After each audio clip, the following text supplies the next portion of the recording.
Ever stop to think about the last thing you got rid of? You know, that old t-shirt, a coffee cup, maybe a pen that ran out of ink.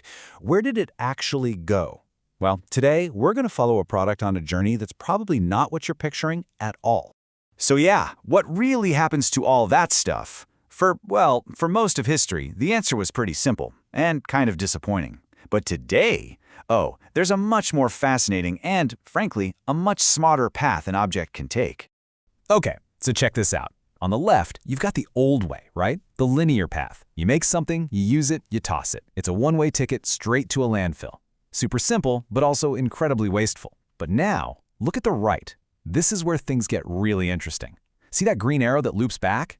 That's the circular path. After you use something, it doesn't just end, it loops back, again and again, holding on to its value. That little loop, that's where all the magic happens. To make this whole thing feel a bit more real, let's follow the journey of our hero for this explainer. Just a simple, everyday office chair. We're going to track its life right from the very beginning. Now this first part of the timeline, it's probably going to look pretty familiar. You buy something, you use it for a while, and then you're done with it.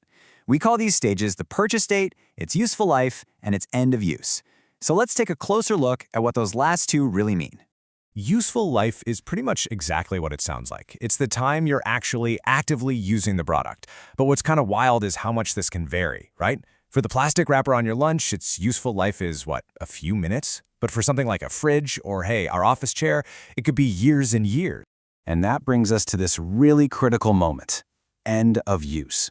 Now, this is the key idea right here. This does not mean the chair is broken or useless. It's just the moment the first owner decides it's no longer useful to them. Maybe they're redecorating, maybe the office is getting all new furniture. This decision isn't an ending. It's the launch pad for everything that comes next. Right, because in a circular economy, that moment you decide you're done with something, it isn't an end, it's a crossroads. What feels like the end for one person is just the beginning of a whole new chapter for the product itself. This quote really gets to the heart of it. It's this massive mindset shift. What we used to call obsolescence, something becoming obsolete, it isn't a failure. It's an opportunity. It's the trigger for a brand new life cycle, a chance to recapture all the value, all the materials, and all the energy we already put into making that chair in the first place. So what happens when our chair hits this crossroads? Well, it enters a phase with a pretty cool name, Product Life Cycle X. And you can think of that X like the X factor. It's that unknown but super exciting number of new lives and valuable loops a product can have after its first one is over. So, our office chair has more than one life to live.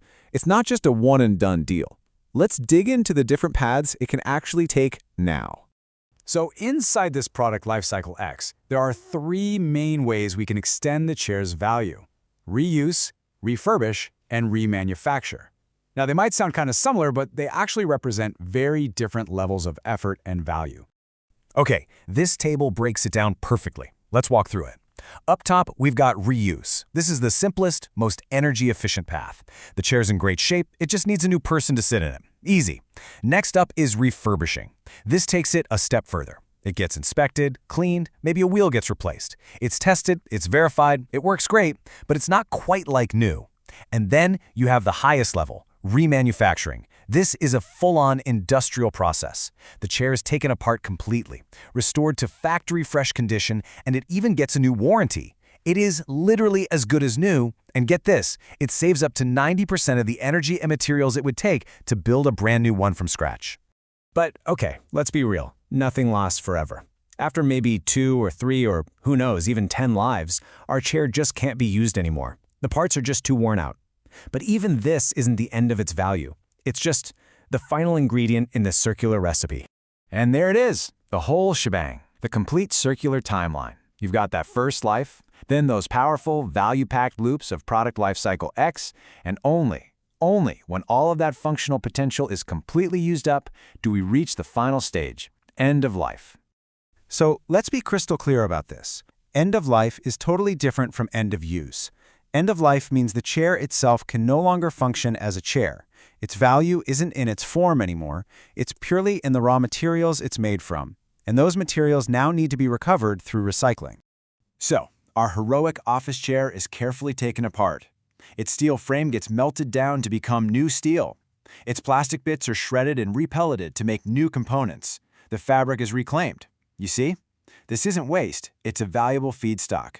It's the raw ingredients for brand new products that are all ready to start their own circular journeys. And that kind of leaves us with a final thought. Just look around you right now. Your phone, your clothes, the desk you're at. What if everything you owned wasn't designed to eventually become trash, but was designed from the very beginning with this entire beautiful circular timeline in mind?